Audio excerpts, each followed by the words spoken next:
Get ready to rock out with your talk out. It's the Ludini Rock and Roll Circus.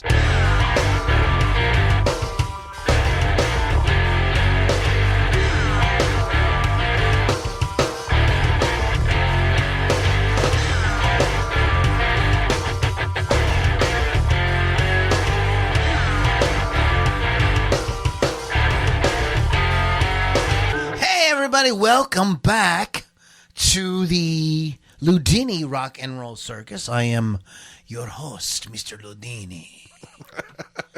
Welcome to the Ludini. So I noticed, Mr. Pittsburgh, what's up? Hey, everybody. I noticed something on that song, their intro, where I do the, I actually don't have a guitar plugged in today, sorry, where I do the string thing, you know what I mean? So I was... It made me think about that. Do you remember that piece of exercise equipment they used to sell on late night TV? You would shake it. Yeah. Oh, yes.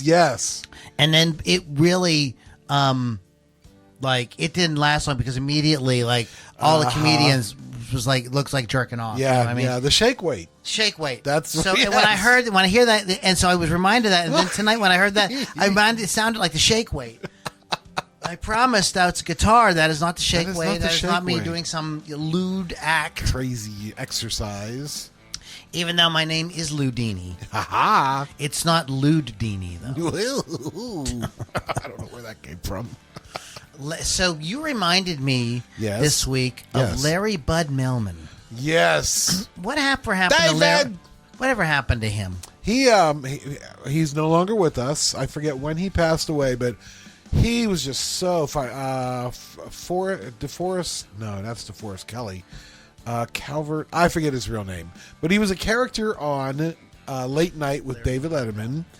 And David would just send him out the street. He would send him down to some of the shops. Just real quick. Calvert Grant DeForest. DeForest. I knew there was a DeForest. Okay, yeah. Continue. Okay. But, and he was just his one thing is he'd go down to interview some shop owners down on the street, and he would take his microphone, and as he would ask the question, he would put the microphone to the shop owner, and then when the shop owner would go to reply, he'd bring the microphone back to his own face, and Dave would be losing it. He's like, Larry, hold the microphone there like this, David.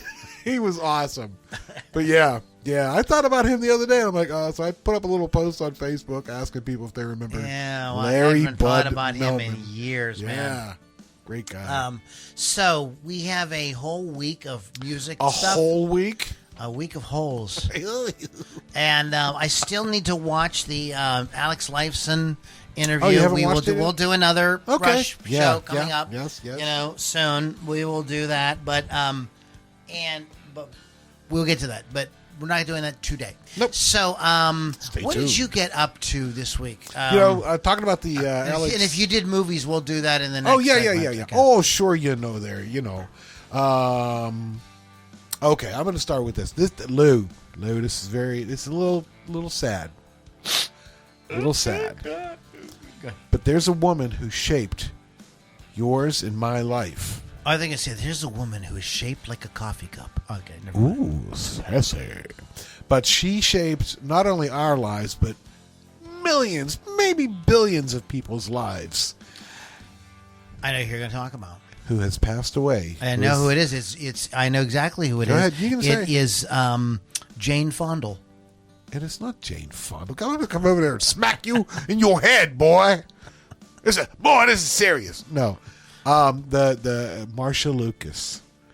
Marsha is as far as I'm concerned, she's the reason Star Wars was as big as it was because she edited the film.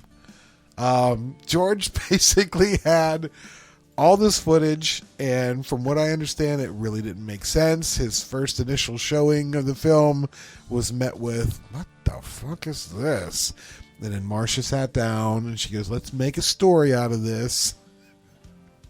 And it's because of Marsha Lucas that Star Wars made sense and I think tugged at all of our heartstrings. So, unfortunately, Marcia has passed away. That's weird because, I was going to say, George was a young filmmaker, but he had made other movies. He made 2 other, and American Graffiti was a big hit.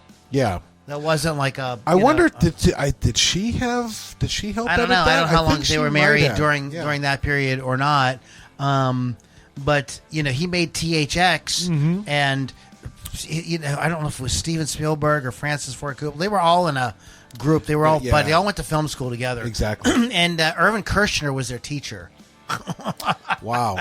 So that's kind of why Irvin Kershner comes into the picture, but. Somebody told him why don't you after he made THX, one of them said, dude, why don't you make something normal? Yeah, not something. Make something normal, like tell a story. Yeah, do something that really tells a story about characters and people. And American Graffiti is great on that level. Yes. Absolutely, it's fantastic. Have you seen THX 1138? No, it's weird. It's very weird.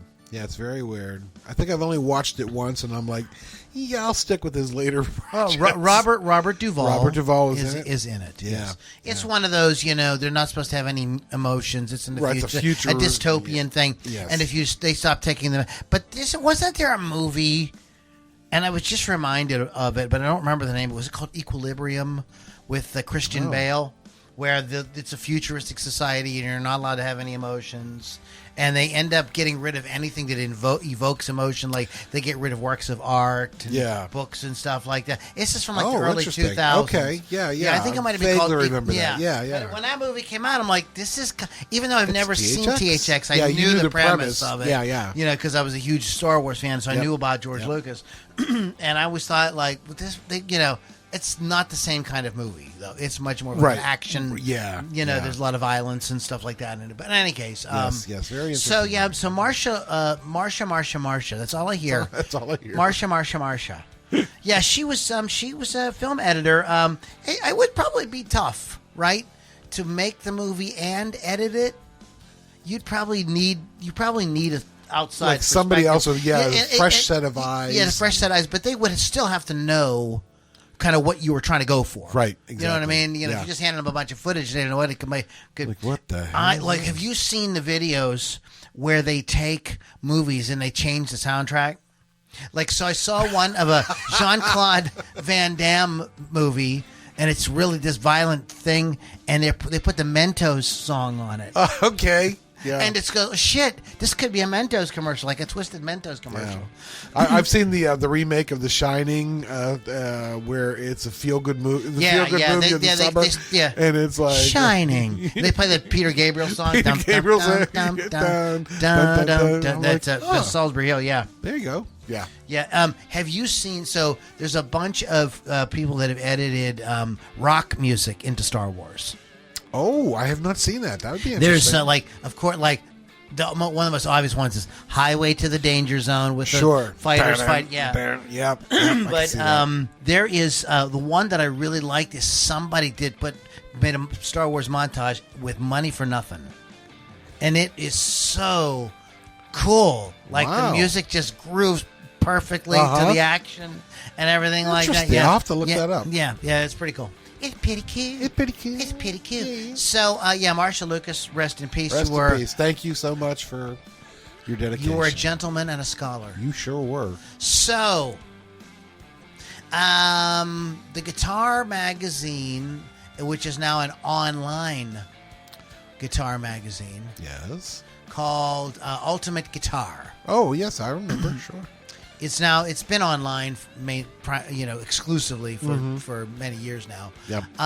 There's an article that they just did less than a month ago, 3 weeks ago. Yes. Ritchie Blackmore on why he never bothered with two-hand tapping, and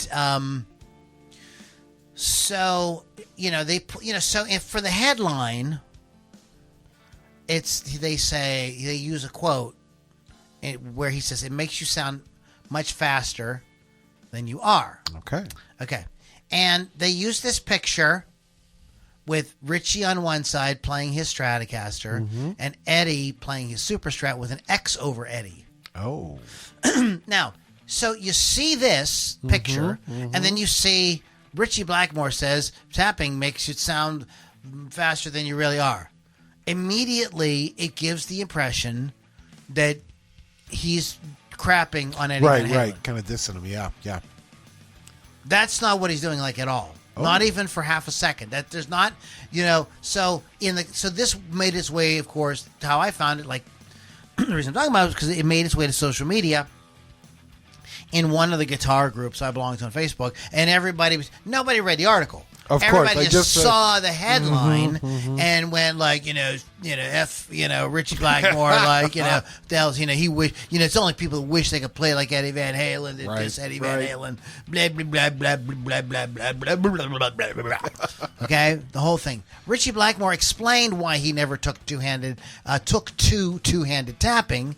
I recalled how he started scalloping his frets to allow himself more leverage with his fretting hand. Sure. So you can't. First of all, you can't have scallop frets and do two-hand tapping. Okay, exactly. So while Eddie Van Halen may not have been the first rock musician to implement two-hand tapping, it was he, unwittingly, according to Steve Lukather, made the technique a benchmark for virtuosity following the release of Van Halen's 1978 self-titled debut album and its sizzling hot guitar instrumental eruption. I've heard that, yeah. Okay. Ritchie Blackmore says, so here's the next, this is Ritchie Blackmore's take on tapping. He goes, despite being known as a virtuoso himself and a hero of Eddie Van Halen, so Eddie Van Halen really looked up to Ritchie Blackmore. Ritchie Blackmore never paid much attention to the technique. Okay, does it sound like Ritchie Blackmore's dissing Eddie Van Halen? Not at all. Elaborating on why he never explored two-handed tapping in a April 24th Q&A, the Deep Purple and Rainbow icon offered, I just never got around to it. Okay. I found playing the guitar was difficult enough without getting into strange areas. I didn't find it very, very rewarding. It was very impressive because it makes you sound much faster than you are, but I didn't get a feeling of fulfillment. I wanted to hear a note to be a note. Yep. Tapping, for me, was obviously very impressive, but I just came to terms with it. I would play around with it now and again, but I couldn't take it seriously. And plus, it was becoming too trendy, so I definitely didn't want to be involved with the trend. So Ritchie Blackmore was a trend setter. So he wasn't going to go and copy some other trend, At no point is he saying that Eddie Van Halen can't play or he doesn't like Eddie Van Halen or anything like that. See? What Ritchie Blackmore did do, however, was he scalloped his fretboard. Sure. And the practice that would later be taken up and further popularized by Yngwie Malmsteen. Yeah, that guy. Explaining his own reasoning for taking the sandpaper to the instruments, Blackmore offered, I first started scalloping when my sister-in-law gave me a classical guitar when I was about 18, and I noticed that the wood was all pitted and worn out. I loved the feeling that it was concave in between the frets, so I thought, I wonder if I should do that to my guitars. Oh. So I would tape up the frets and spend like 3 days sandpapering the wood down in between the frets to give them more leverage. Like if I was like slurring a note, and it seemed to work. So I did it to all my guitars. Then I heard a few people have jumped on the bandwagon. So who's jumping on whose bandwagon now? Right. But it was a long time ago that I started doing that. Oh. So it was in an article about scalloping your frets and a bunch of other stuff. And at no point is he dissing. No. Eddie Van Halen. Oh my gosh. People love to make drama. Nonsense. Simmer down now. So what do you got? Well, real quick, have you ever played a scallop neck? You know what? I have not. I had I lucked into an Yngwie Malmsteen Strat, and I'm like, oh, how I can play like him? No. You still got to be able to play. It took some getting used to, but in the end, I ended up trading it for just a regular, flat neck. But it was kind of an interesting experience. I'm like, oh, that's cool. Let me ask you a question. That's pretty cool. Let me ask you a question. Just your opinion. So I saw this post this week. Yeah. What should be your first pedal? Oh wow, man! It's got It's just opinion. Yeah. Just whatever you think. Wow, because there's so many, and I remember like our first pedals. Remember that flanger you had? Absolutely fell in love with that FL9 Ibanez FL9 flanger. It's got to be some sort of distortion. It's got to be some distortion. I've never owned one, but I think a Tube Screamer probably should be your first, just to give that little push over the cliff. When you need that little Right. something extra. I think that I was going to say that. I don't know, because almost every amp now comes with distortion. Exactly. Yeah. So, yes, I heard, like, and obviously this was a bit on, the internet. Hey, you ask some guy, what should, if a beginner asks you, what should their first pedal be? He goes, oh, yeah, but they haven't made it yet. It's you step on it and it says, go practice your fucking guitar. Truth. I don't know. I think with all the stuff, it's so different now, Mm-hmm. I think that there was I think even though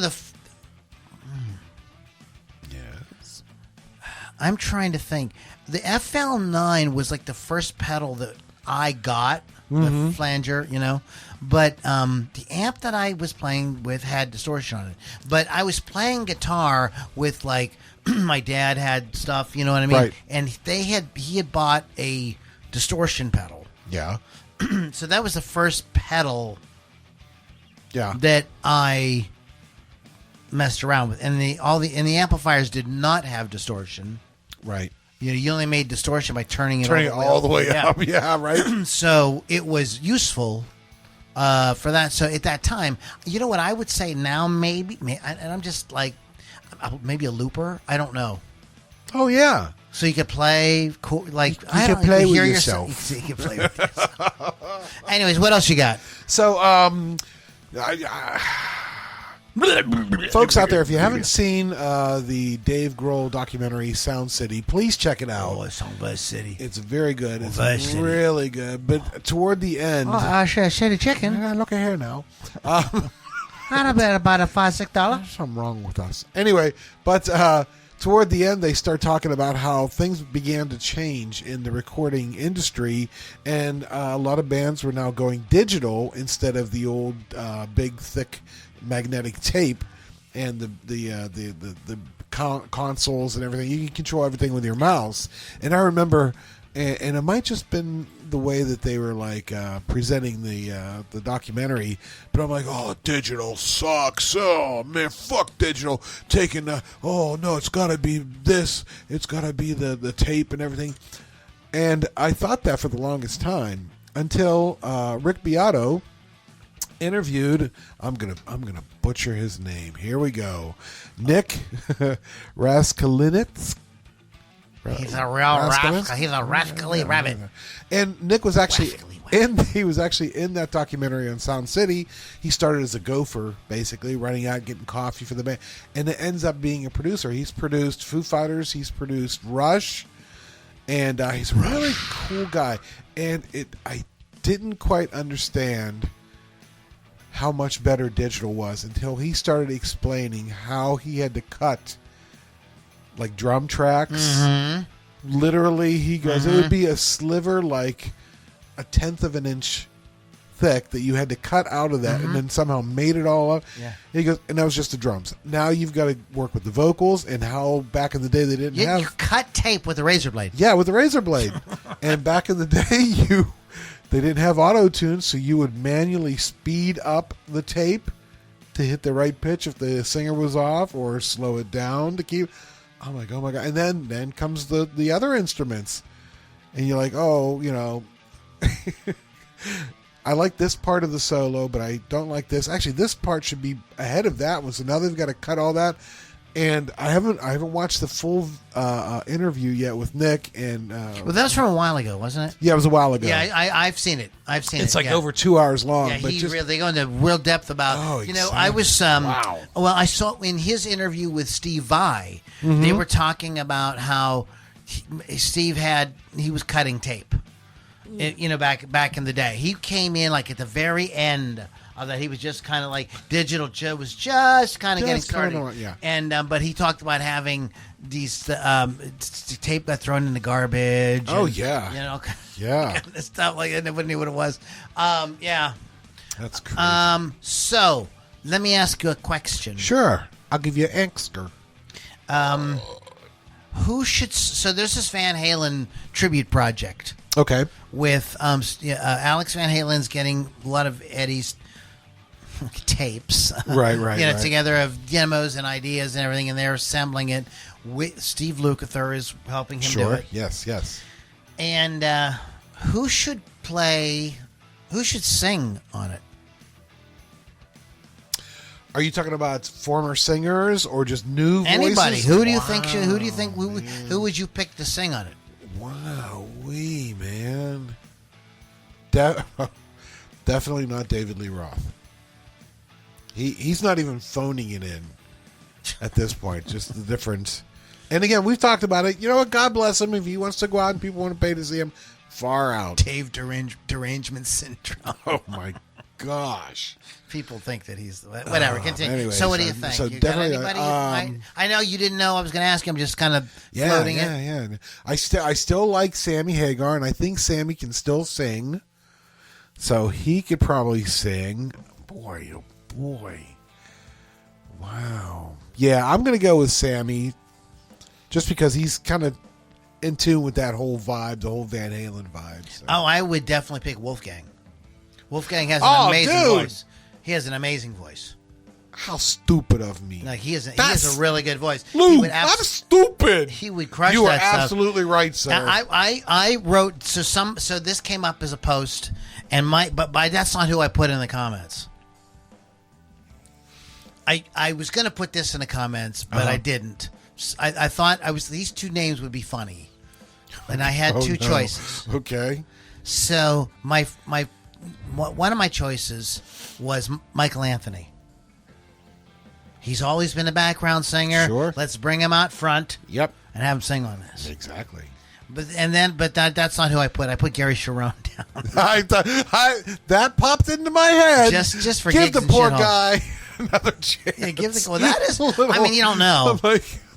Well, dude, sorry. Like that song, the single they put on. I'm not recalling the name of it. It is even the song isn't very Van Halen-esque. Right. It's more. It really sounds like, hey, Spin Doctors and bands like that, Jane's Addiction are really hot, so we should make something that sounds like that. Exactly. And it had That's that kind what I of thought like too when it came out. Yeah, like chasing trends kind of thing. Yeah. And it's never good. No. Be yourself. Yeah. AC/DC style. What else you got? So, a couple of podcasts ago, we talked about me trading a guitar for an amp and another guitar, and I brought the guitar over. You liked it, but I'm going to talk. It was purdy. It was a Charvel, and it's very nice. Is it Charvel or Jackson? It was a Jackson. Oh, it was Jackson. I'm sorry. Yeah. It was a Jackson. Yeah, Super and Strat. I told you need to name it Jesse. Dude, exactly. Anyway, but I'm going to talk about the other part of that trade, and that is I have a Marshall 50 watt little combo amp and stuff, and it has an upgraded. I have a Celestion speaker in it. Good idea. And we've talked about this. Anytime you get new gear, and usually for me it's guitars, you feel inspired. But I'll tell you what, having that Marshall and have that classic Marshall sound has inspired me so much. I'm constantly down there plugging my different guitars into it and just messing around. And it's got like an effects kind of thing in it. It's got flanger, chorus, delay. And so I don't really mess with that too much because I like... That stuff scares me. It does scare me. I'm a plug and play kind of guy, but it's just so of a delay. And I find myself actually going to that amp more than I go to the Positive Grid Spark. And I love that Positive Grid Spark. But I have yet to actually crank. I think the loudest I've had it is the master is up maybe a quarter of the way. Yes. And the volume's up like a good 3/4 of the way. And it's It's planning down there. I think one day when like all my neighbors are out of the building, I will crank it just to see what it can do. Well, why don't you do this? Yes. Figure out, like, let me know when you know, and just bring it over here. Well, here's the problem. You can't carry it. Too heavy for you. It's too heavy for... No, it's not too heavy. But it's a good... I mean, it's a nice size combo.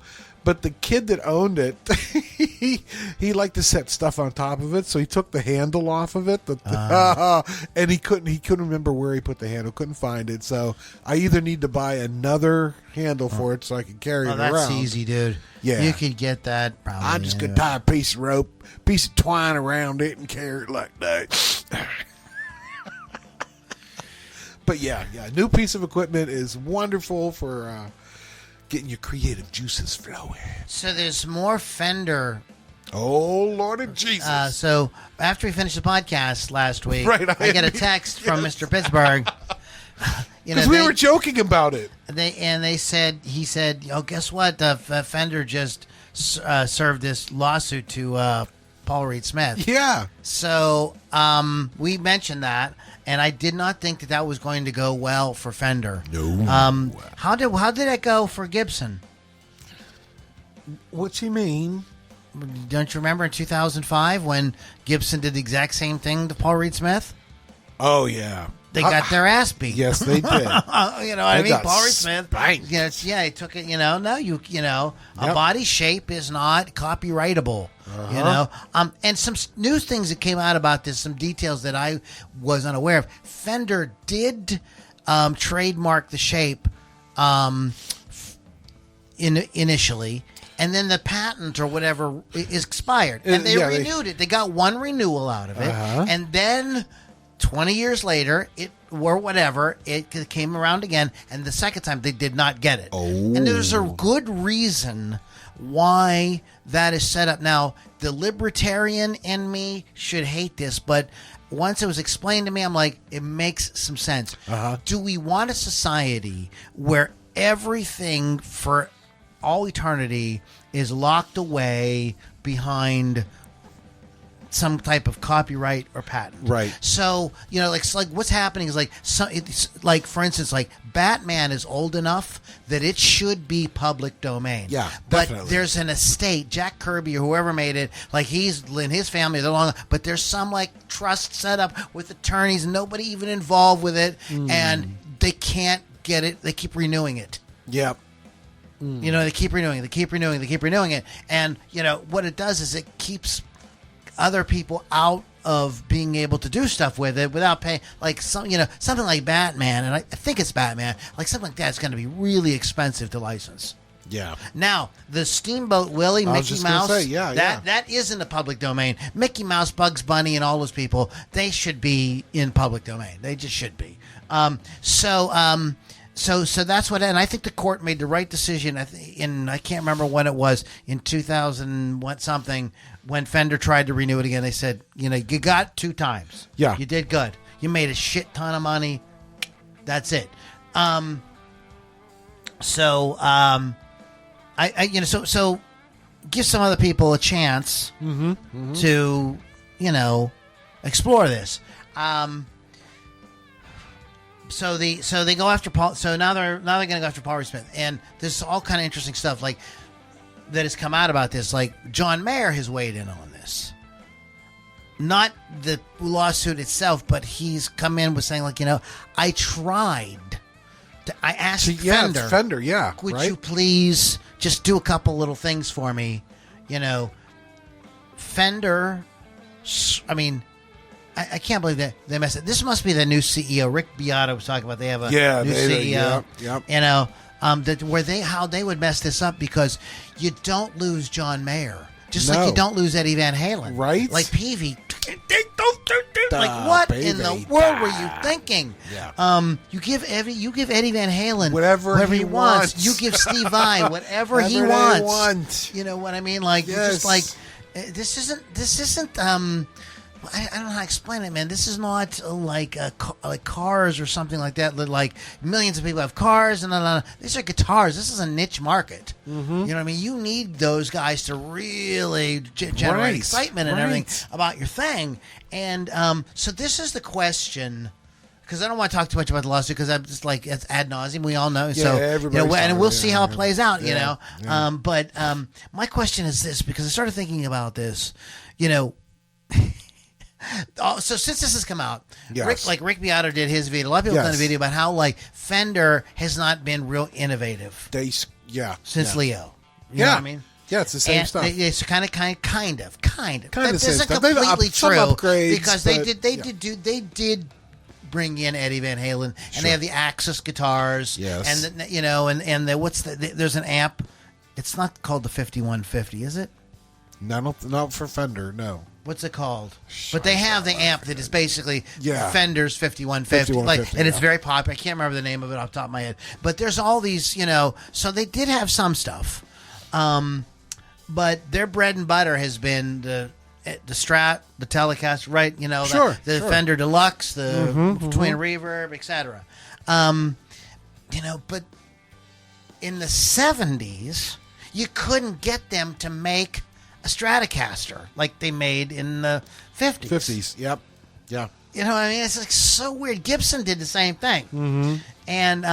And so times change and everybody's bitch. So they start making normal shit. And now people are complaining because they don't innovate. So it's like you can't win for losing. I'm just making an observation here. Is Fender right? Is Fender wrong? I don't know. But my question to you, Mr. Pittsburgh, is Leo used to poke fun at Gibson, saying, "Well, they haven't had an original idea in 20 years or something like that." And so people are kind of saying the same thing about Fender. But it seems like when Fender does have an original idea, you know what I mean? People just don't fly. It just doesn't. It doesn't fly. Yeah, There's been a couple of things that are kind of like pariahs. Like, not pariah isn't the right word, but kind of quirky guitars that they did, like the Starfire. Is that what it's called? The Starcaster. Starcaster. The semi-hollow body. With the ES335. Yeah, but it isn't. It's bolt-on. It's like it's got the Fender thing going on, and it has a it's different enough. It's different enough. Exactly.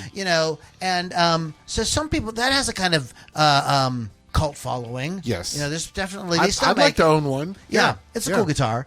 But so what do you think? Like, how do they? How do they do this? How do they stay traditional, innovate? Like what?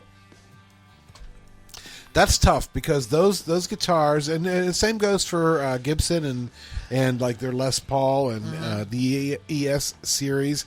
Those are so iconic. That is Gibson. The Strat, Tele, those are Fender, and those are the big sellers. And like you said, they've tried to branch out, and I'm trying to think of some of like the Venus. That they made for a guitar that they made, it was really cool in the mid to late 80s. They finally caught up that people want a Floyd Rose, and they made a guitar called the Strat, and it came in like a kind of pale blue, pink. Is that the one with the headstock painted the same color? Yeah. Mm-hmm. And okay, I'm going to make a confession. That has actually secretly been on my list for a long time. Those are very I would cool. like to get one, because I think that'd be a cool guitar to have with a Floyd, because you want a guitar with a Floyd Rose. Mm-hmm. And I worked at I taught guitar lessons at a Fender dealer, and they had a couple in there, and I did enjoy playing them. They were cool. Yeah, I mean they've tried. And those guitars did not sell well. The classics outsold them still. So they've kind of pigeonholed, them and Gibson have pigeonholed themselves into. Okay, so what like John Mayer's guitar has some juiced up electronics. Yeah. And they have the cutaway deeper. Now, this is the what's it called? Silver Sky. Yes. They made the lower cutaway. If you look at that guitar though closely. Yeah. And compare it to an actual Strat body, it is slightly different. The two horns are a little bit more like the Paul Reed Smith guitar. And I don't think that... so but I think so we watched Rick Beato's video here, and he really drilled the point home, and Tim Pierce mentioned the same thing. It's like the quality control at Fender is all over the frickin' place. Mm-hmm. And a Stratocaster is no longer $700. Right. It's $1,700. Sometimes it's $2,200. No. They're pushing $3,000 in some points. And to a guitar, you have to replace. You have to go get a neck for because it's junk. Like no bueno. Yeah, I mean, I'm going to tell you right now, and people say this is what makes. Oh, people are so bizarre. Like people bitch at Fender. Like if you buy a Strat, people say, "Did you get a good one?" Yeah. If you buy a Les Paul, how's it play? Did you get a good one? Yeah. How's it play? Exactly. You know what I mean? Like they should all be good. Yeah. That's just like that's not even like. And guitar players bitch about Paul Reed Smith. They're boring because every single one of them's the same. I'm like, okay, whatever. You know what? You guys are out of your freaking minds. You're stupid. You know what your problem is? You're freaking stupid.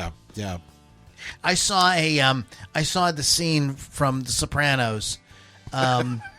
It's like, in honor of Pride Month, Tony Soprano talking about gays. And remember the scene where he's at the psychiatrist? Right. She asks him, so what do you think about like gay people and Sure, stuff like that? yeah. And he just goes off. Yeah. And I feel that way about guitar players sometimes. Mm-hmm. Like you guys are like, fucked really? up. Come on. All right. I mean, you're disgusting. Like, pick a lane and stay in it. Can we have some consistency? I mean, the thing that you bitched about for decades about Fender, Paul Reed Smith solves. Yeah. And now you're like, they're boring. Yeah, these guitars are boring. Your PRS sounds just like mine. Hello?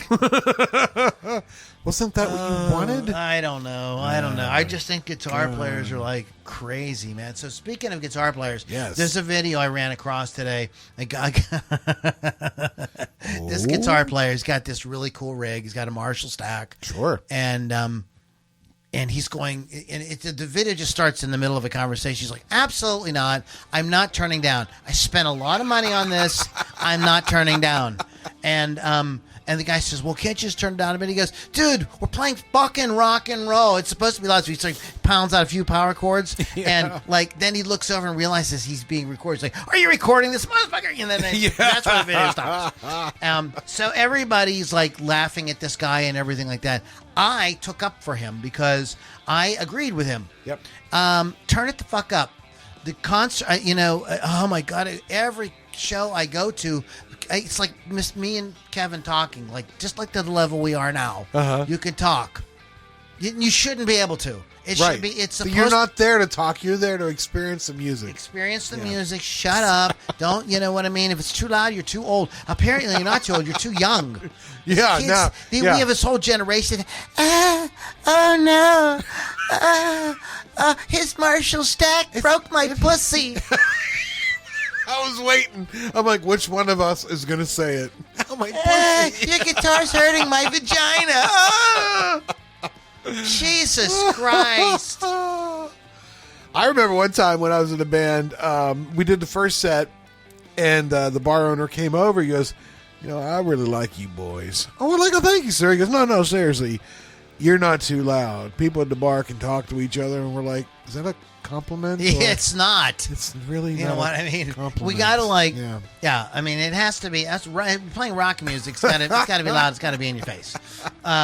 You just you would want all the great things that happened in music. The music was loud as fuck. Yeah. Do you think you think anybody at CBGB's was told to turn down? No. Do you think when Motley Crue was playing the Whiskey, they were being told to turn down? Hey, boys. Yeah. Come on. Yeah. Come the fuck on. So what? You got anything else? No, that's it for me. The Black Crowes. So these two stories kind of go together, and then we're gonna wrap up. The Black Crowes got booed, and a bunch of people left their gig at Tampa about a week ago. So what they did was they had a black drum, and their thing is the Crowes. Crow. So they've got a crow dressed up as Uncle Sam. Actually looks really cool. All right. I would think they were being patriotic. I would think so too.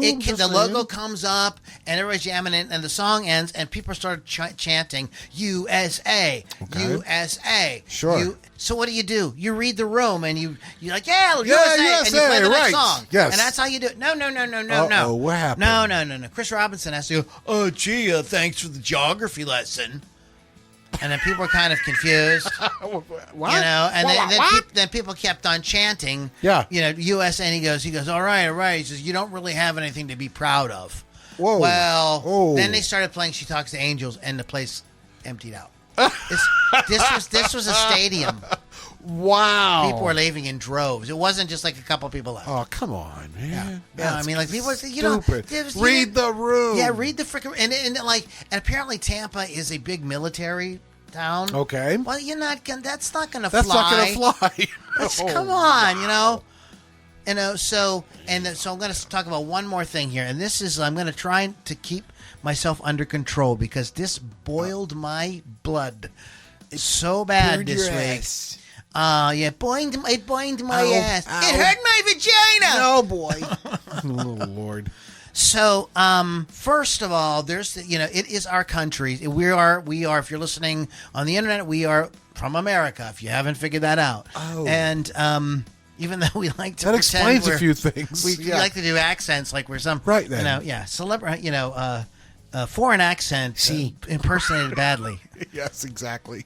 So, it's our country's 250th birthday this year. Happy birthday! And that's super cool. Yeah, that's cool. That's super cool. It is something to be proud of, and it's something to celebrate and everything. We're so old, we were around for the 200th, right? Remember that? That's right. So it's nice to see the 250. It was in the 70s, 1776 or 1976.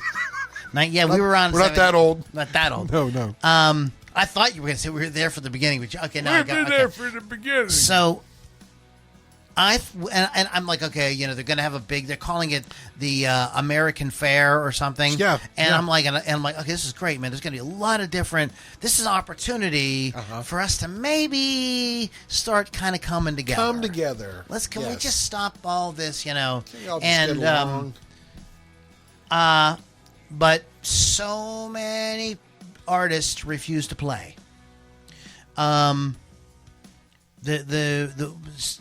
Obviously, like people like Bruce Springsteen aren't going to do it. Like terrible. Shame on you. Yes. Shame the fuck on you, Bruce. You should be there.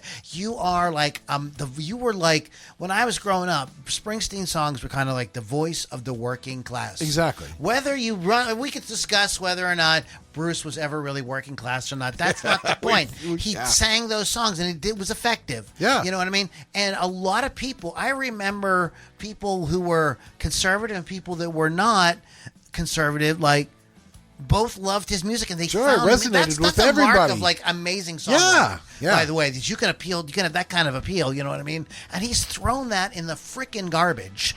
Okay. So Martina McBride most recently pulled out. Okay. She says it's a partisan event. Like Bret Michaels pulled out.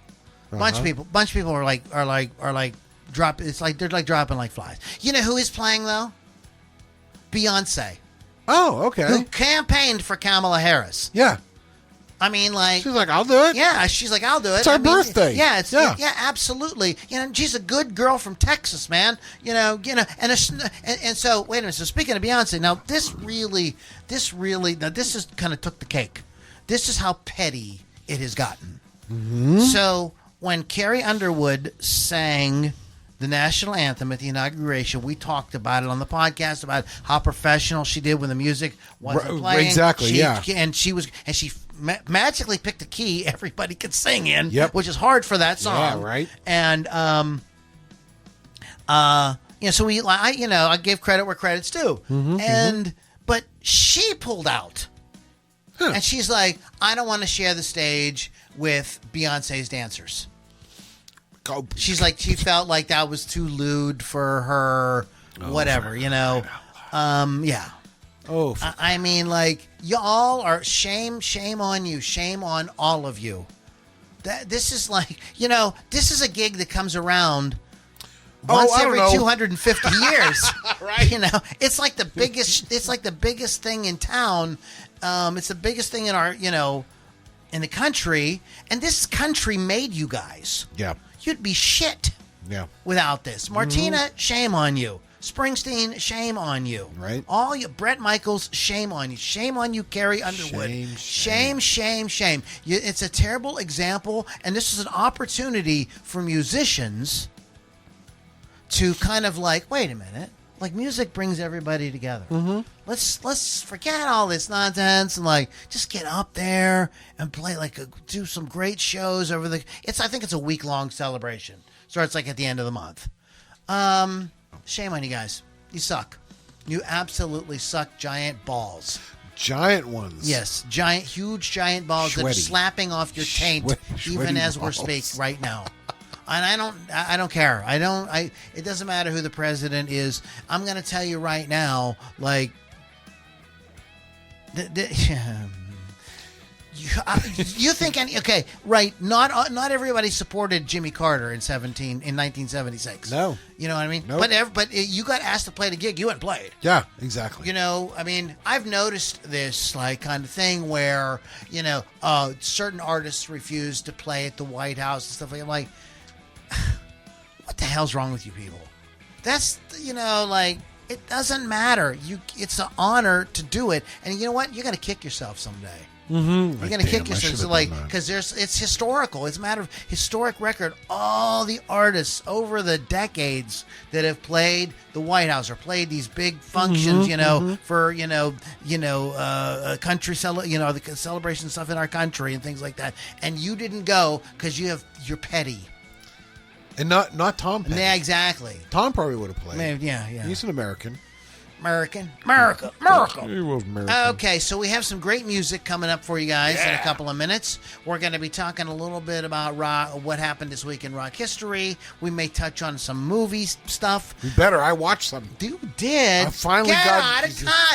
No, I'm serious. Kelly's Heroes is on free now YouTube. Yeah, I know. So I'm gonna. So I put it in my queue. Okay, very good. Yeah, because I put it in my queue and then happened to look over to my DVD collection. I'm like, oh, I've got it. I've got it. By Jove, I got it. Bloody hell. Bloody hell. By the way, we will. You have to come up with a different day to record next week. I actually have a gig next Thursday. Oh, do you? Yeah. Oh, that okay. I picked up some extra hours at work, but I think I'm working like in the morning, and afternoon. So I think we can do should Wednesday, be good. Maybe. I think so. For you, yes. So, anyways, guys, thanks for hanging out here on the first half. Stick around. Those of you who are listening on the internet, this goes up. We're on Rock Rage Radio. You should check out Rock Rage Radio at rockrageradio.com. And then you would get to hear the second half. I don't have it together yet, but I'm trying to figure out a way to because there are almost 900 of these now. Jeez, I know, right? To get them somewhere where you guys can listen to all of them with the music segments and everything. Yeah. So I just got to find a place to put that that isn't going to cost me $1 gazillion to do. But I'm trying to figure that out. But if you have any suggestions on that, let me know. Get to Patreon maybe. I don't know what the limit is there. We might not be able to put them all there. But yeah, we're up to episode 8. This is episode 883. Wow. When we do our 1,000 episode, who's coming up soon. Strippers. Yeah, there we go, strippers. we'll turn into Howard Stern for a day. Yep. But we could probably get Corey Feldman to come sing "What's Up with the Youth." Yeah, maybe he'll sing the national anthem. So anyway, we have a whole other segment coming up that if you check out Rock Rage Radio, rockrageradio.com, you can get their schedule, and we're on there. I believe they run the show a couple times. Also, don't forget to check out music from the 412.com, and don't forget to visit us on Facebook at Lou Lombardi's Guitarist Inner Circle. Mr. Pittsburgh, anything before we wrap up? Yeah, you can still find me on the old TikTok at Pittsburgh Kevin on TikTok. Come visit me at Ludini Rocks on Pittsburgh Talk on TikTok for me as well. Guys, thanks for hanging out, and we will catch everybody in the next Ludini Rock and Roll Circus. Those of you on Rock Rage, stick around. We got some great music coming up. See ya.